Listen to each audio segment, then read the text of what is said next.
Good midday, everyone, and welcome back to Iden's Book Flux, or ABB for short. It is currently Saturday, the 17th of May 2025.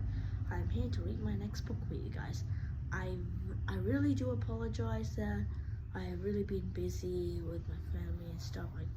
I can't really do that much book vlogs, but I promise I will do more book vlogs more and more often so you guys can read them more and more. Well, anyways, today I'm gonna read you Monsters, Inc. from Disney Pixar.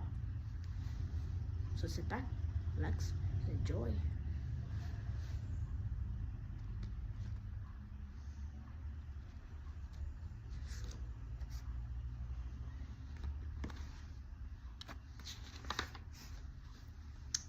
This was the unrefined scream of a human child, explained Waternoose, the CEO of Monsters, Inc., to some trainee scares. He released a scream from the cylinder. Sorry. He was holding the light in the room suddenly surged. Children's screams provided power to the Monsters City, and because this, monsters depended on well-trained scares to risk their lives each night to gather screams. The scare's job was risky because contact with a child was believed to be deadly to monsters. They were much more afraid of kids than kids were afraid of them.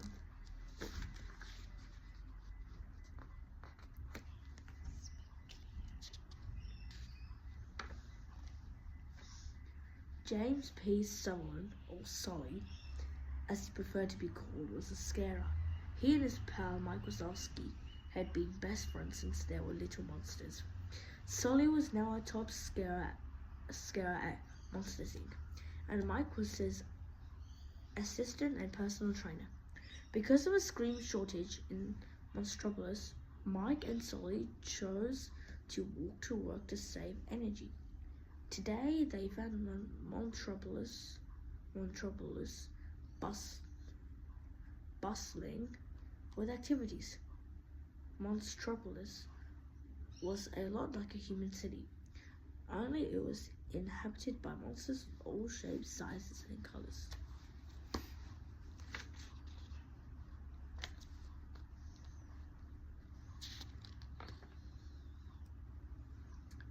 Mike and Sully entered the lobby of Monsters, Inc. At the receptionist desk, Mike stopped to say hello to his girlfriend Celia. Today was Celia's birthday, and Mike was taking her to dinner at the exclusive restaurant. "You know, pal," Mike said to Sully as they entered the locker room. "She is the one." Suddenly, Randall, the chameleon-like monster who could hide anywhere, appeared out of Mike's locker. "Ah!" Mike shrieked. Randall was creepy and mean, and very jealous of Sully's status as top scarer. He'd do anything to be number one. Do you hear that?" he asked Sully and Mike. "It's the wind of change." Just if you don't like, by the way, if some kids are really like they can get scared easily, just if there was some scary stuff like the pages, just don't look at that. Just like skip through to the next part of what I read. Okay, let's keep going. Mike and Sully headed to Roz's office. Roz was in charge of collecting Mike's paperwork every day. Mike wasn't very good at paperwork. "I'm watching you, Wazowski," Roz said. A few minutes later, it was time for the night work to begin. The top scarers marched out onto the scare floor. They were the best and the scariest collectors of screams from children. A large conveyor belt moved doors from the door vault to the scarer stations. Through these doors, scarers could go to the other side where humans live. "May the best monster win," Sully said to Randall.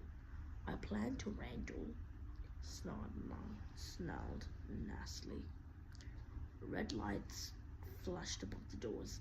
They were ready. The scarers began to charge in and out.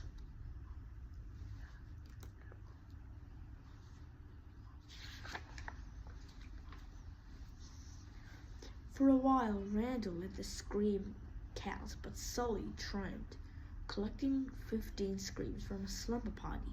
Much to Randall's disappointment, Sully was still top scarer. The night's work was over. Mike left for his romantic evening with Celia. While passing the scare floor alone, Sully saw a door still there, its red light shining. That meant it was active and led directly into the human world. He stepped inside. When he came out, he heard a noise behind him. It was a human kid. Sully frantically used tongues to carry the toxic kid deep into its room before racing back out to the scare floor. But the child was clinging back to his back. Then Sully saw Randall. He quickly hid the kid in the soft duffel bag and watched Randall detective the door, sending it back to the door. Now there was nothing Sully could do except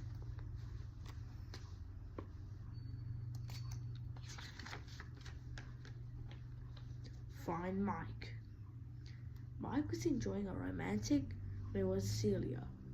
Was Sully going to bargain and ruin Mike's romantic evening? Yes, he was. Sully walked up to Mike's table and nervously sat down next to him.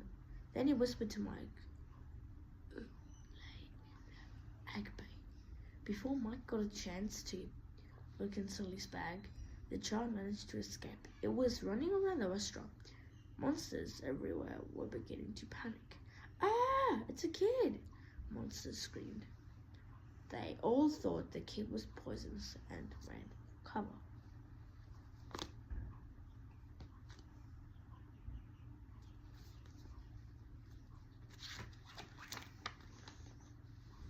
Back in the apartment, Sully and Mike tried to keep the kid from screaming.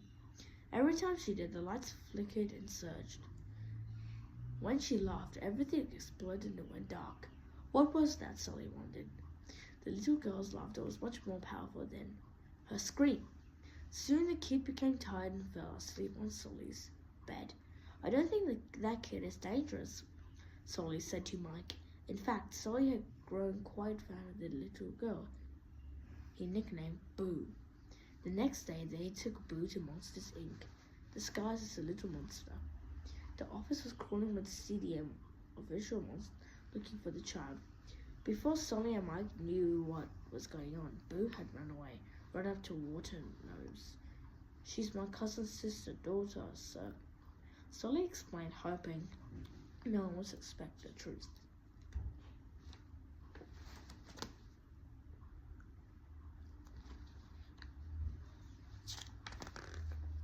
Later in the day, Mike bumped into Randall, who suspected that Mike and Sully were involved in the child's appearance. "I know how to make this all go away," Randall said. During lunch, he'd leave Boo's door open so they could return her home. Sully didn't like it. "We can't trust Randall," he argued. When Mike entered Boo's room, Randall appeared suddenly, kidnapped Mike, mistaking him for Boo. Sully and Boo followed Randall and found Mike bound to a screaming machine in a secret lab. Randall was part of an evil plot to kidnap children and use the scream machine to capture more screams than ever. The leader behind this evil plan was nothing more than Water-Nose. Sully and Mike had almost ruined their plans. Water-Nose caught them and banished the two friends from the monster world. Boo was taken away to the scream machine.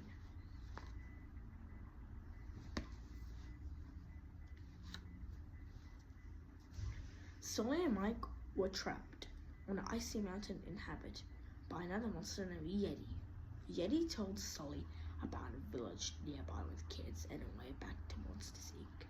Mike was hurt that Sully risked their jobs and their friendship, but he was determined to help his best friend rescue Boo.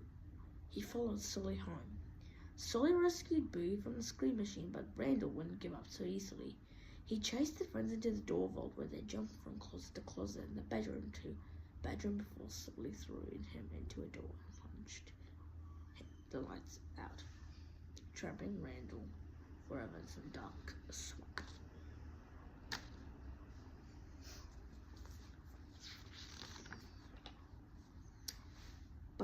3 weren't out of danger yet. Now the CDA and Waterloos were after them. Mike led the CDA to the simulator where Waterloo shouted, "I'll kidnap 1,000 kids before I let this company die."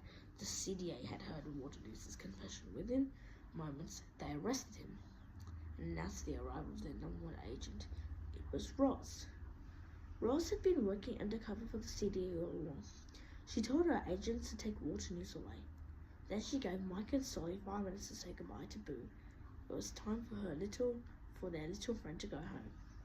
Inside Boo's room, Solly bid a tearful goodbye to his friend. Shortly afterwards, Roz had Boo's door shredded so that no monster would ever enter her bedroom again.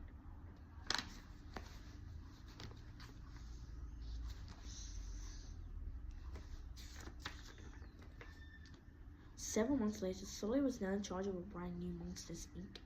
He had changed the scaffold into a laugh floor and taught classes on how to make kids laugh. Because of these changes, Monsters, Inc. was now once more a leader in the monsters world and more successful than ever. Despite his new job, Solly was sad. He thought a lot about his friend Boo and missed her terribly.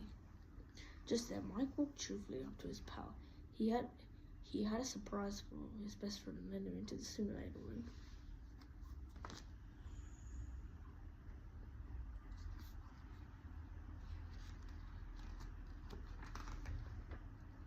Over the last few minutes, Mike had pieced together Boo's shredded door.